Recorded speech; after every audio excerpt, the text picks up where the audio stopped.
Yeah, so today we are going to talk about corporate co-working. And let me just frame this up a little bit. I'm with Havers and we do research on the work environment. And as you know, everyone is talking about co-working recently. By the way, the market share is still less than 1%, but they are in the news all the time. Co-working spaces. It's kind of like Tesla, like less than 1% market share, but everyone talks about them. So we decided to look into this topic. And 3 years ago, we partnered up with the Fraunhofer Institute in Germany, in Stuttgart, and we looked into commercial co-working and the history, the trends, and etc. And then this was the second phase of the research that we actually decided to look into what's in it for corporations. Because, we as a contractor furniture manufacturer, we work with big companies, not necessarily SMEs, and we wanted to understand what's in it for large corporations, co-working spaces. And then the third phase of the research that we are just launching is looking at startup accelerators, startup incubators, and startup campuses. So that's kind of the third phase of our research. So today we are going to talk a little bit about the larger picture, what's shaping our world today. And then, without going into the history of co-working, I'm just going to mention a few of the major milestones that has been happening. And then we'll discuss a little bit of a taxonomy of, what kind of co-working spaces there are. And then I'll talk a little bit about this research. We looked into the drivers for corporations going into co-working, also the benefits they get out of it, space design, culture, how to measure performance, that kind of stuff. And then I'll leave you with some key takeaways and some questions for the future that I don't think anyone knows the answer. So I'll probably just go for about 30, 35 minutes, and we'll have some questions at the end, and we'll get you out by 1 o'clock. So you have probably seen this. And by the way, I was there in Charlotte. I'm a big IFMA fan. I was also there in Barcelona earlier. And of course, some of this stuff everyone talks about. These are kind of the big trends that are shaping our world. The fourth industrial revolution, someone was presenting that it's coming, and someone from the audience said in Charlotte that it's already here. So people are kind of debating. It's kind of like history. In about 10 years, we'll know when exactly it happened. But we know the first three, when they happened and what they were about. But the fourth one, according to the World Economic Forum, is around the meshing of cyber and physical systems. So think about, a physical work environment and the digital work environment and the meshing of the two. And according to the World Economic Forum, the number one driver for that is the changing nature of work and flexible work. So I looked into different trends. I talked to a lot of people who are much smarter than I am during this research, and I kind of concluded four big paradoxes that are shaping our world today. The first one is the paradox of disruption. It's kind of the vicious circle of innovation. We know that the best innovation comes from external disruptions. So companies are being disrupted, so they have to let themselves being disrupted in order to disrupt others. It's kind of a vicious circle. And you'll see with some of these co-working spaces, that's the idea, to disrupt yourself. And it's more like a controlled disruption rather than a surprise. The second one is the paradox of innovation. These two companies do not need introduction. You have their products in your pockets today, some of you, both of them. Yet, they are very successful companies, yet they could not be any different. So Google is the quintessential open innovator. Apple is the quintessential closed innovator. Apple, they hire smart people. They like to discover behind closed doors. You probably heard that they built a new headquarters. There's not much news around it, you don't see a lot of pictures, people don't talk about that. But Google, you can go and visit, and it's open doors. And Apple likes to control risk. They have a lot of IPs, and Google, they're hedging the risk. They are profiting from others' use of their IPs. It's a very different mentality, yet both are extremely successful. And of course, you can think about your own company. Think about your own company. Where are you at innovation? Are you more of an Apple, or are you more of a Google, or maybe somewhere in between? And the third one is space. Of course, it's almost a cliche to say that today we can work from anywhere.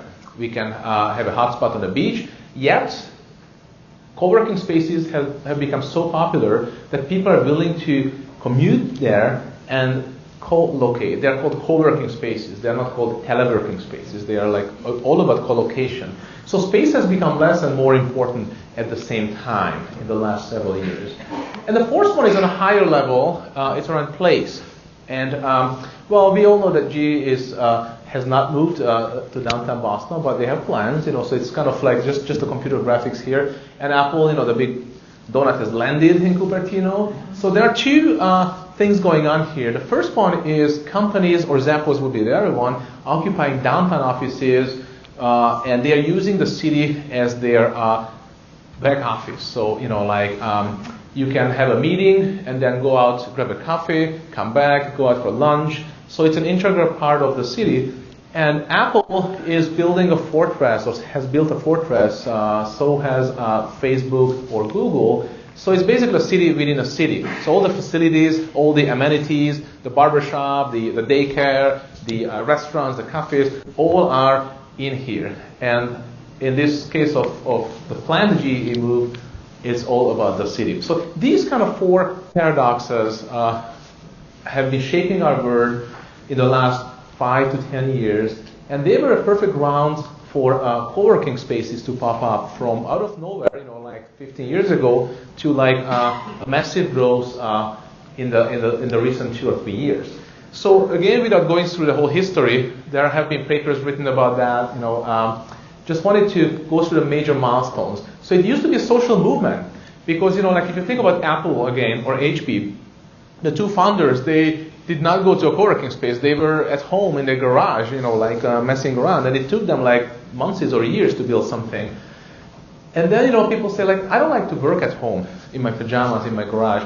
I am a social being. I like to go to a co-work. I like to go to a space somewhere. So first, people were getting together, and they figured out that, economies of scale, the rent was, relatively speaking, cheaper if they shared a larger office. So all of a sudden, it was all about getting together and breaking even about the rent.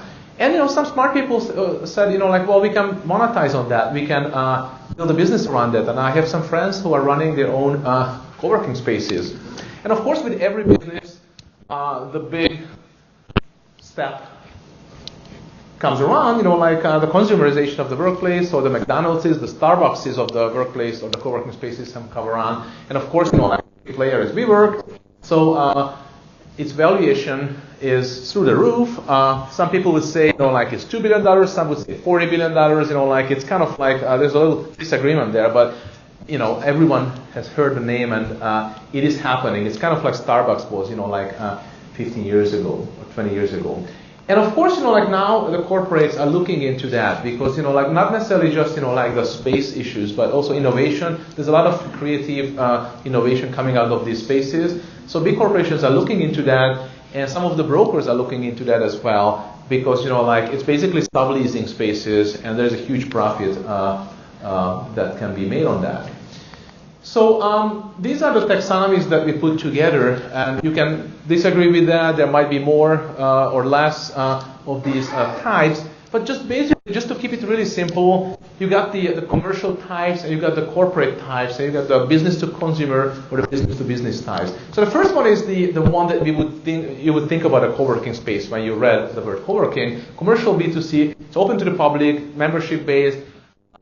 They're usually freelancers and some corporate users, and the goal is, of course, to make a profit. The second type is very similar, but it's a little bit more buttoned up, a little bit nicer, a little bit higher end. Those are the Rejustice, the Spaces, the Serendipity Labs. Sometimes it's even like a short lease to get into a new country. It's relatively speaking a cheap way to risk-free or low-risk way to get into a new market. And the third one is kind of an interesting animal. This is open to the public, and it's usually free. So the goal here is not profit per se, but more like marketing and sales. So this is when State Farm in Chicago opened up their offices, so anyone can use that as a co-working space.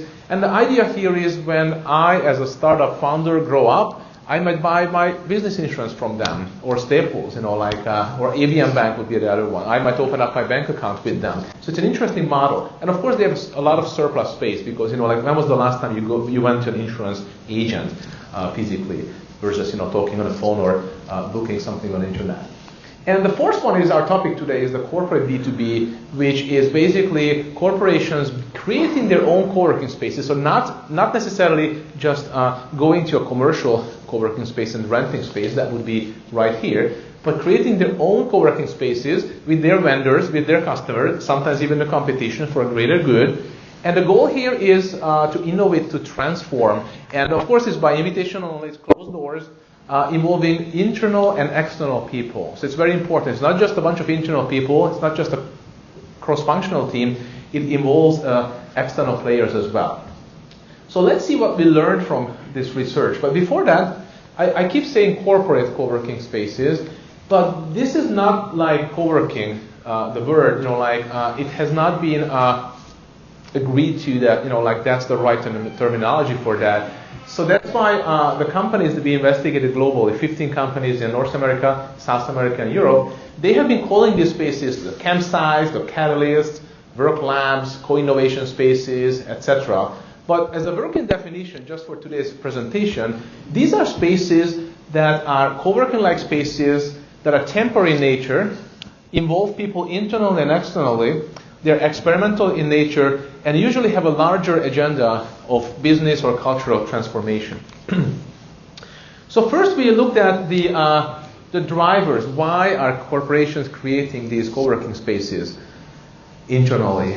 And we categorized the results into 3 or 4 buckets. And the first one was around change and transformation. Remember the paradox of disruption. So it is controlled disruption. Create a disruption for themselves individually.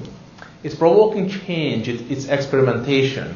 Many CEOs' dream is to create a startup type culture. So what's better way than actually bringing in the startups and co-working with employees temporarily on a project? The second reason why corporations have been building these spaces was around innovation and creating the startup ecosystem. Cross-pollination of ideas, cross-creation, incubating and prototyping. They have this mentality of fail quick, fail cheap, and learn from the mistakes. One of the executives at Google was in Charlotte at the IFMA conference. I was sitting in the presentation, and he was talking about exactly the same thing. To fail quick, fail cheap, and learn from the mistakes. And if you think about traditional organizations, we are not set up to fail. If you failed, it means that, it might be in your head. We are planning for 2-3 years ahead, and if we are not sticking to the plan, sometimes down to the 10% or 5% deviance, we are not doing a good job. And here is a different story. Hedging the risk outside of the organization is big, because big companies are not set up to fail. So here, we bring in the startups fail. They fail once, twice, 10 times, and then finally we get it. It's not us who failed, it was them who failed. So it's creating this kind of safety net in the organization. But when they win, we both win. We might even buy up the startup after all. The third reason was around future-proofing. Exploration of future of work, accelerated serendipity. It's kind of like creating a Santa Fe type of model here. And it's usually going beyond the company's products, pushing the boundaries, externalizing ideas. The idea here is one of the companies that we investigated was Mini in Brooklyn. The idea was to apply the company values and push the boundaries to other problems. So you don't see any branding here. It's not about the missions of the organization or the vision, because those are short-term things, maybe 10, 20 years. It's about values. If you think about your own company, what are your values and how can you apply that and go beyond that? Just how IBM was transferred from being a hardware manufacturer to what they're doing right now. A lot of organizations fail to be able to transform, and those are the ones who disappear. But the ones who can transform and apply the same values that their founders created, but just pushing the boundaries, they're the ones who succeed. And this is exactly what these companies are doing. We were interested who the users were of these spaces, and what we found is these spaces are almost always temporary in nature. The users spend there usually about 6 to 9 months or 12 months or sometimes up to 18 months, depends on the project. Some company in Paris, we had one company, they called it the seasons. So they call it the seasons. And I love the term because, like what the season does is they change all the time. It's constant. The change is constant. As I mentioned, it's always internal and external members. And it's a highly creative community. You can apply, but it doesn't mean that, you will be accepted. There's almost always a careful vetting process and preparation as well. There's also a startup mindset. There's a lot of non-core functions that are available quickly. You need a lawyer to vet your project. You got it, like this evening. You need a graphic designer. You don't have to submit a request and wait 2 months until it happens. The graphic designer is sitting around you, and he or she can help you out on the same day. So who is paying for all this, right? The executive sponsors included different people, functional VPs, like HR or R&D, CEOs, the founders, different people. And the idea here is, and in one instance, it was a bunch of CEOs from different companies, and they created this idea of co-creating a co-working space and for the greater good of the community around different issues. Depending on the sponsor, the expectations are very different. For example, an HR VP might want cultural transformation. A CEO might want more return on investment, etc. The culture of these spaces, what we found, differ. So there's no one type of culture, but they are almost always different from the parent organization. There is also a hidden agenda to change the culture, and it's extremely difficult to change the culture. It takes years, but that's kind of usually the hidden agenda. But some of the main common characteristics that we found is obviously higher risk-taking, family spirit, a sense of community, being curious and willingness to learn, and self-initiation, to kind of, do-it-yourself mentality. And all of these, if you read these apply to startups. When you're a startup person, of course, this is like in your vein, but not the big corporations. For them, it's a cultural change. Community managers are very important to the success of these spaces. I was down in Mexico a few weeks ago, and I was surprised to learn that even large corporations that has nothing to do with corporate co-working spaces, they have community managers. They draw together people. They kind of know each other, and they point to the right direction. So they connect people, and that's exactly what the community managers do here. Their name includes the feel-good manager or vibe manager, community curators or concierge, and they are very personable, very social, lighthearted. My favorite description was they are icebreakers and 2 legs. They're motivational. They're amazing people. They're embracing change with grace. And they have critical roles, because what we found is that community curation is more important than space curation. The community managers were the #1 reason why users like the space. Just like in regular organizations, large organizations, these organizations have been doing satisfaction surveys. What do you like about the space? Things like free coffee, or amenities, or space design, or ergonomic chairs. And the #1 reason was almost always because of the community manager. So sometimes when they left, the space's success was in jeopardy. Their role is to curate the community, maintain the culture, finding ways to encourage people to bring out the best of themselves. If you stop for a second and think about this is the leadership characteristics, right? Arbitrating conflicts. And yet these people are relatively low paid, and I think they deserve more attention. Some companies, they're hiring them by the twos. So if one leaves or gets sick, they have a substitute. So they're amazing people and very important for the success of these spaces.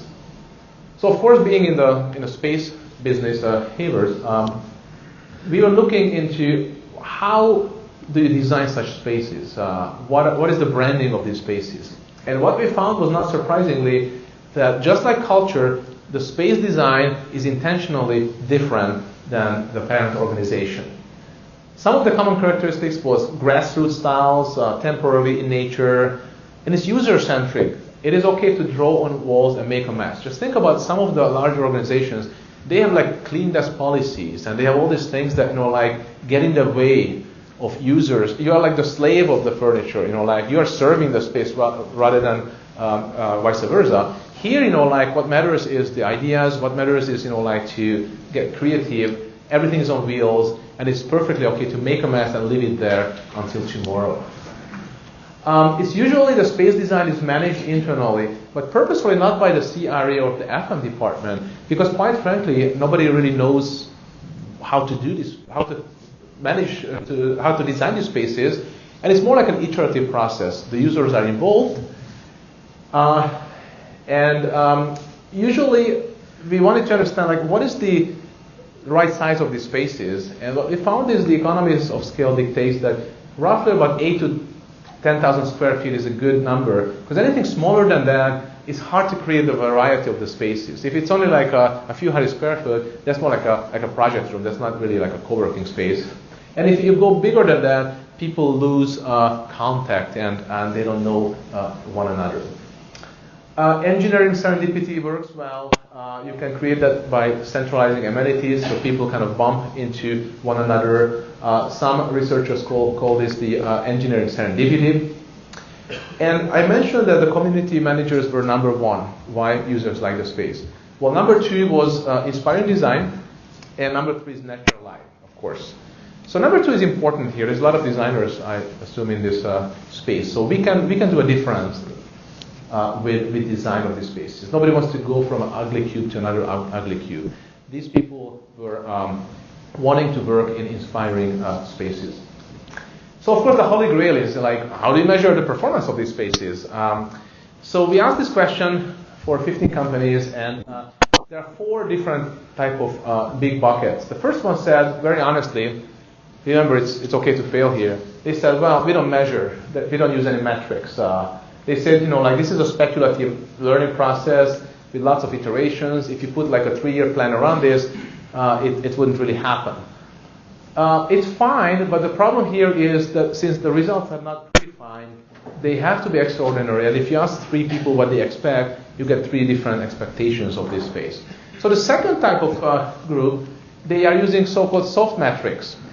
They said that ideation and innovation is qualitative. It's challenging to measure these with hard metrics. So these are the companies who use user satisfaction survey, pre-post questionnaires. They measure the flow of creative ideas, engagement, learning experience, happiness, etc. And it's worth to mention here that the average user satisfaction in these spaces was around 92%. That's extremely high. And of course, there were companies who measured performance with hard metrics. They counted the number of workshops. They were talking about financial impact, speed. One company said that we can get things done in 2 weeks that normally would take a couple of months. And of course, like it also has to do with co-location. Remember that, like you have dedicated teams from the inside and outside that are working on one project 100%. There's no emails, there's no meaningless meetings to attend. You're just focusing down, you're co-located for 2 weeks. It's amazing how much stuff can be done that way. And the fourth type was deferred metrics. They said, well, the real impact will be measured in the long term. We are just trying to keep the burn to a minimum. And then, eventually we would have to come up with a business model to show our sponsor, the CFO or CEO, to build more of these spaces. So we talked about why these companies creating these spaces, but we also wanted to understand what are the unexpected benefits that they did not think they would get out of these spaces. And the first category was around social benefits. There was a lot of networks that created, like notoriously solo employees, like software engineers would also connect. And some of these connections, they survived friendships inside and outside the organization. Increased collaboration, emotional attachments to colleagues was mentioned. The other type was around the space. These spaces turned out to be great spaces to host events.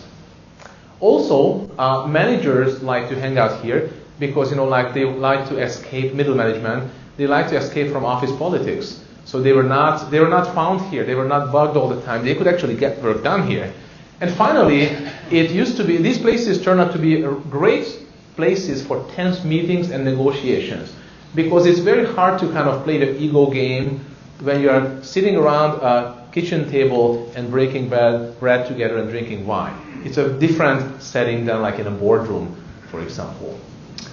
And the third type was around business benefits. HR started to realize that they are losing people when they walk in the door because they don't like what they're seeing, the old-style dinosaur-like offices. So they started to interview people in these new spaces, saying that, hey, we are cool, we are trying to change our culture, and you can be part of that. So they were using this as an attraction device, if you will. And also retention. The average space utilization, I think everyone knows in this room, in the US, is roughly around 35%, right? Give or take. So it means that, out of 100 workstations, about 35 is occupied at any given time. Here, there's a wait list to get in. People are wanting to get in. I mean, when was the last time when you had a line in your office building in the morning to get in, right? I want to work here, right? Well, some of you might have, but, so these spaces work. Maybe it's because it's something new, I don't know. But, these spaces work, and of course, not everything is rosy. The next slides will be about, what's not working, I promise. And corporate clients, these spaces are not advertised, but of course the word gets out, and corporate clients wanted to meet in these spaces. They were requesting, we heard that you have those spaces, can we meet there instead of the usual boardrooms or conference rooms? So a couple more success stories before we go into what's not working. I mentioned high utilization rates, new methodologies of practices inspired by the startups, innovative products, 30 to 40% cut in product development time. That's huge.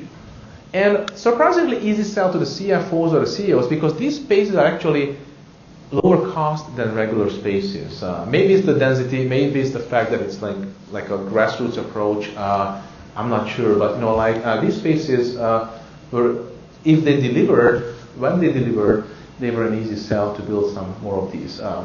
Engineering serendipity works well. I have this story, I think I have a minute to tell. One of these spaces, they had a startup company, a guy who was sporting a t-shirt, and they were in the restroom. He was standing and doing his job, and a venture capitalist walks in, and he starts to talk to this guy because of this funky t-shirt that he's sporting.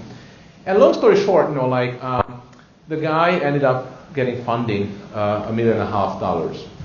So if he was working from home out of his garage, it would have taken a lot longer for him to get this funded, preparing for a presentation pitch, applying to events, that kind of stuff. So it's all about, serendipity and planned serendipity. So these are some of the lessons learned, that not everything is rosy here, some things they needed to learn the hard way. So some spaces cannot look like other spaces at corporate. So some corporations, they just try to do the lip service and try to create spaces that were just another meeting room and call it a co-working space, and of course nobody was using them. Also, it's not all about collaboration. People need individual heads-down focused work to get things done, and if they cannot do that in the space, they have to go home or stay home and do it there, and then they're not there. So what's the point? So you have to draw in the employees and make sure that they are there and they can do whatever they need to do.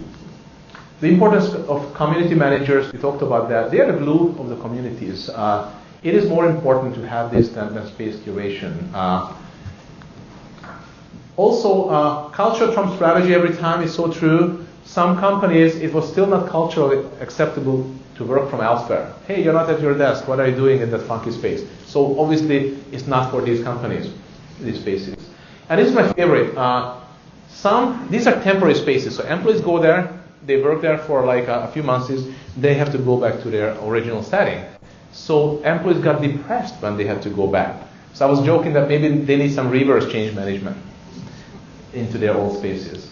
And remember that the very first group, you're creating a new organization, if you will, in the organization, a new space. So the very first group that you're putting in this space, their culture will become dominant, and they will define the culture of this space and organization. So it's very important how you select the very first group.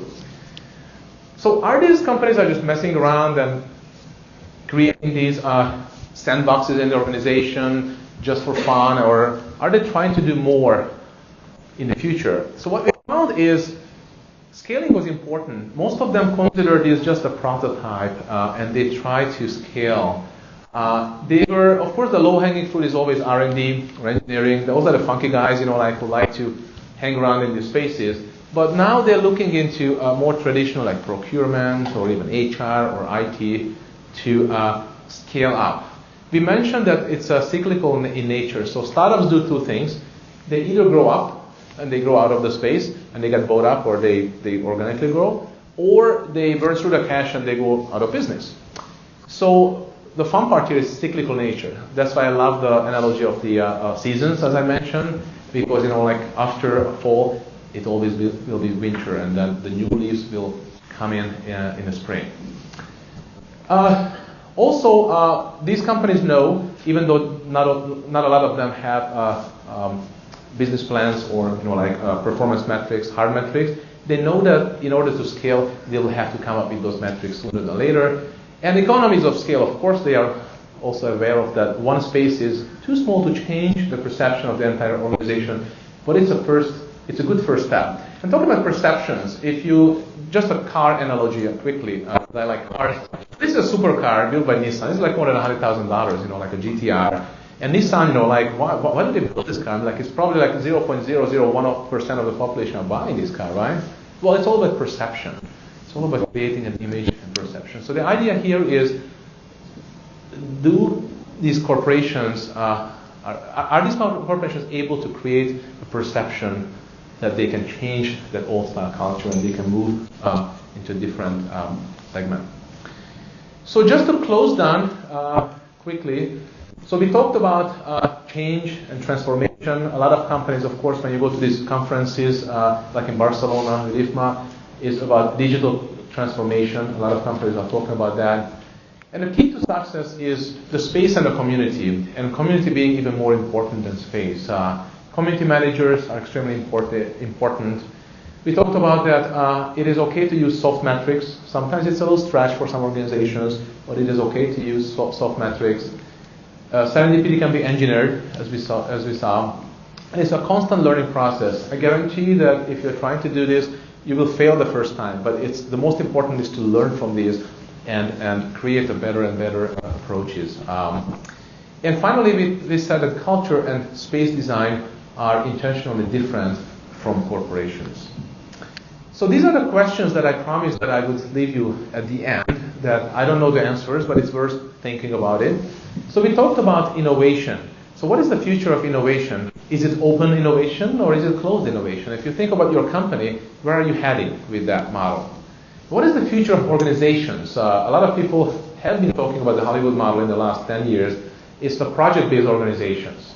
The organizations that operate like movie companies, where a producer or a program manager would hire a director or a project manager who would put together a team, a cross-functional team in organizations, and they would do a movie for 6 months, or they would deliver a project for 6 months, and then they would move on with their lives. They might go on vacations, and when they come back, the director always hires back the people, the A team, the A players, the best players. When you work in traditional organizations, we are stuck with colleagues, whether we like them or not. We sometimes have a lot of business. We are working 90 hours a week, and sometimes there's nothing to do, and we have to let people go. So in the project-based organizations, that never happens, right? It's a project-based organization. So that brings up the question: what is the future of the workplace? Is it co-working? Is it activity-based work? Are there any difference? So how do you design workspaces for the future of organizations? Because I guarantee, I don't know how the future will be, but I guarantee it's not going to be the same as in the past 100 years with the Christmas tree-like organizational charts and very hierarchical and very old-school organizations. And finally, what are the future of cities?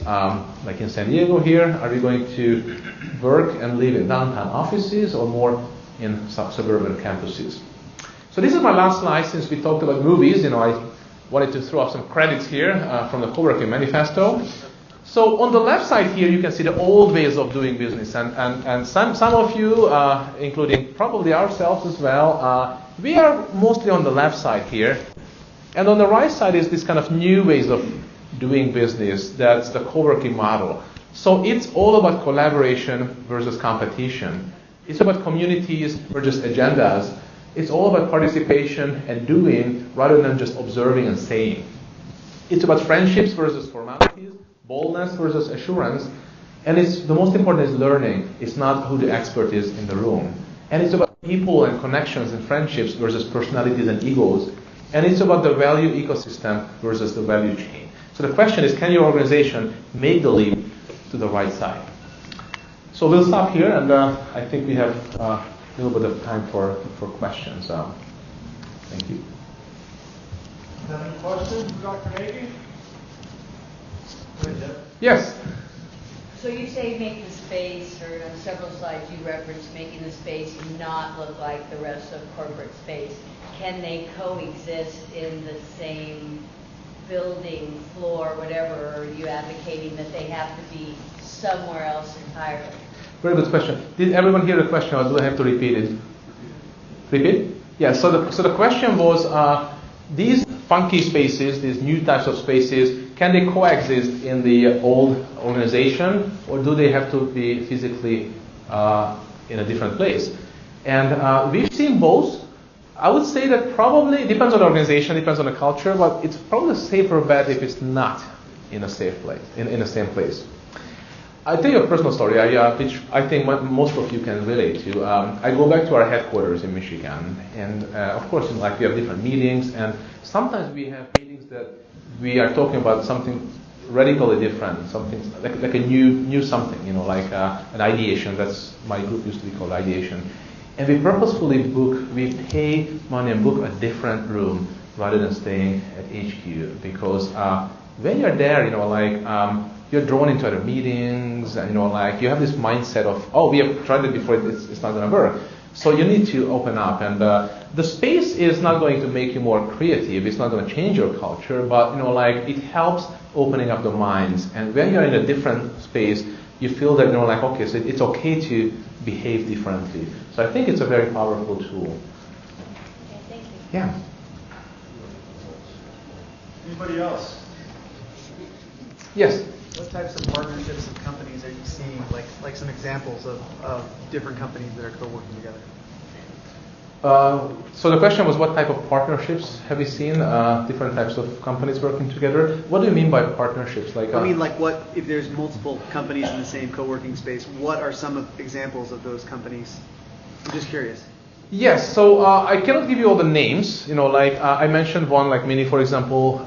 Orange was another one in Paris. And these are the companies, by the way, they agreed to share their names. And I put up an article recently in HBR around this topic. Some of the partnerships are more loose, and some are more structured in a way that what happens if we win? Who is going to own the IP and that kind of stuff? There's a lot of questions, right? And sometimes these are competition. And I'm just making this up. It's not true. I'm just making this up as an example. Let's say BMW and Mercedes, like arch rivals, right? The two big rivals.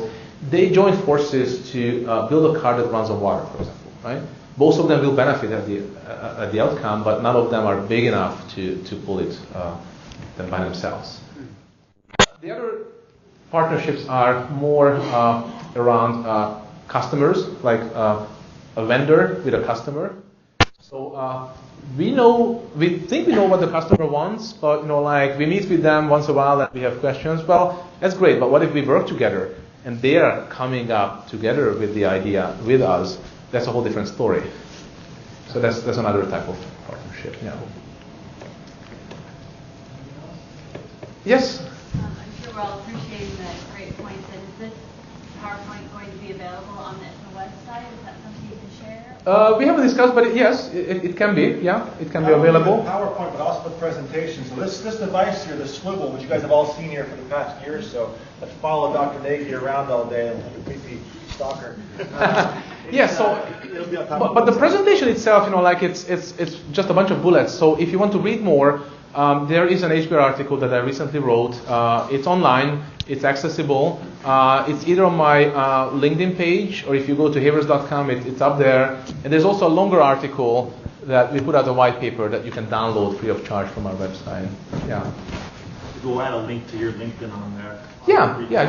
Just shoot me a message and or a connect request, and yeah. Give us a few days and it'll be on the recaps page on the website, which is new, by the way. You guys should check it out. And I can send you. Website of the year on purpose. And I can send you the information so that you can disseminate. That's probably the most That sounds good. powerful. Yeah, thank you. Any last questions? Yes. Yeah, please. So in the future design of the office space, would you see any daycare facilities, or is that a trend that's growing? Yes. So do I see any daycare for children, right? Daycare facilities in the future of offices? I'm trying to think. I was in Charlotte. Yeah, I think it was in Charlotte because I've been going around conferences.